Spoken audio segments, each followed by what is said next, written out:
फकीर की बद्दा। चचा चमन मोहल्ले के सबसे कंजूस आदमी थे। उनके घर कोई मेहमान चला जाए तो रस्मी गुफ्तगू के बाद पूछते, चाय तो नहीं पींगे ना? नुकसानदेह है। हाँ, शरबत थोड़ा गर्म है, चलेगा क्या? केक बिस्किट वाली दुकान अभी बंद पड़ी है, क्या करूं? समोसे वाला तो अभी तेल गरम कर रहा है, काफी वक्त लगेगा। आप कहाँ इतनी देर बैठेंगे?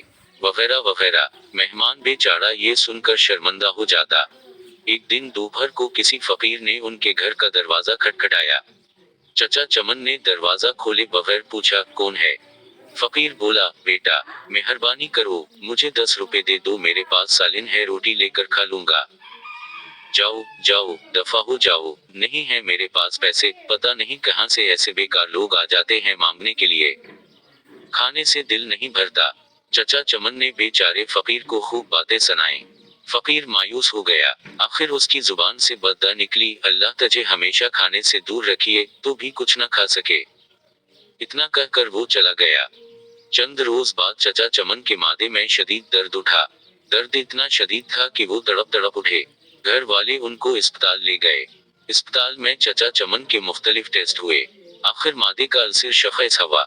डॉक्टर ने हदायत की कि 10-15 दिन तक अस्पताल में रहना होगा, ताकि मुकम्मल इलाज मुआवजा किया जा सके। अस्पताल से घर वापस आए तो कमजोरी से नढाल थे। बहुत बुरा हाल था। कोई चीज हजम न होती।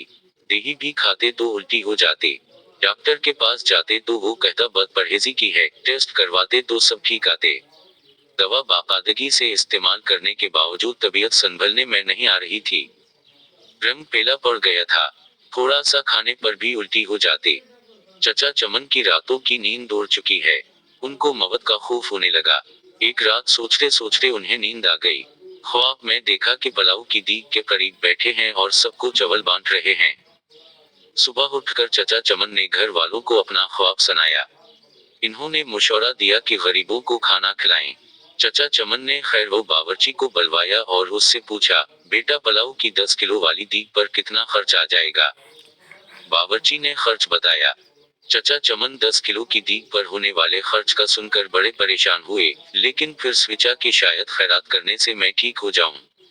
इन्होंने इतवार की एक दोपहर को ये मुश्किल मरहला तय कर ही लिया।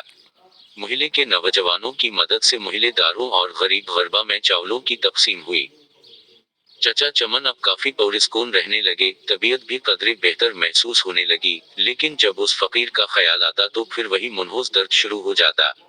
यूं ही कई दिन बीत गए। एक शाम को किसी फकीर की आवाज आई, अल्लाह के नाम पर दे दो बाबा। चचा चमन भाग कर गए। वही फकीर खड़ा था जिसने उन्हें बद्दा दी थी। चचा चमन उसका बाजू पकड़कर अंदर ले आए। फौरन ही इन्होंने अपने बड़े लड़के को होटल से कई किस्म के खाने लाने के लिए दौड़ाया। कुछ ही देर में लड़का होटल से शामी कबाब, बिरयानी, कोरमा, रोटियां और आइसक्रीम ले आया। चचा चमन और फकीर ने पेट भर कर खाया। जाते वक्त फकीर बहुत खुश था। एक हफ्ते इलाज के बाद चचा चमन मुकम्मल तौर पर सेहत याब हो चुके थे।